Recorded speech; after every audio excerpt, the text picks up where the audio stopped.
There is this thing called how Trump stole 2020. Do you have a crystal ball? I don't have crystal balls. What I do have is the facts, ma'am. And okay, here it is. This is my ad. How Trump stole 2020. Now look, it says how Trump stole 2020. That's not a prediction. It already happened. He did steal the election. Now we have to bust the burglary. We got to steal it back. Except that we do it by actually getting our votes counted. So when I say he's stolen it, I'm not kidding, Egberto. What I'm talking about is, for example, 17 million people have been erased from the voter rolls in the last 2 years. That's about 1 in 12 voters. Greg Palast didn't come up with this, from a black helicopter. This is from U.S. government agency. It's kind of hidden in plain sight. The U.S. Elections Assistance Commission keeps track of your votes and keeps track of the non-votes. So you're talking about all these millions of people being wiped off the voter rolls, including, like, my book opens in Georgia. I was in Atlanta at the polling stations with the list I had gotten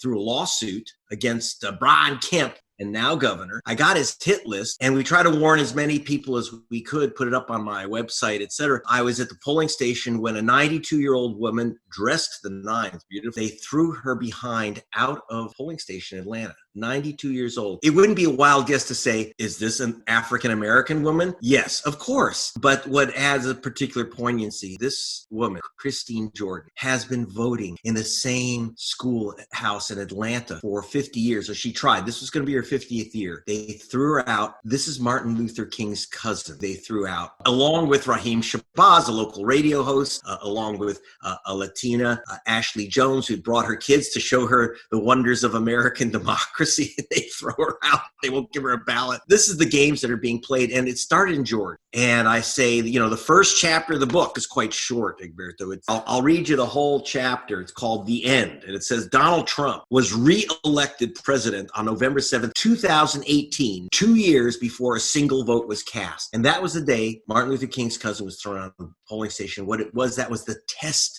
drive of their latest method of stealing this election. 340,134 voters removed illegally. I have the list. I have their names and addresses, every one. It's not like it's some sample or some rough idea. And then they took it to Ohio and Michigan and Wisconsin, to all the swing states where the GOP has control of the voting process. They wrongly removed 250,000 people in Georgia, people of color, young people. And when I say people of color, that means their color is blue votes. Right, Democrat. right. So this is what's going on around the nation. Jim Crow has run wild, except it's very sophisticated. Now it's Dr. James Crow, database expert.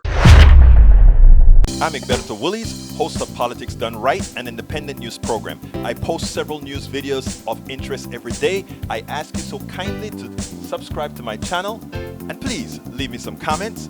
Thank you very much.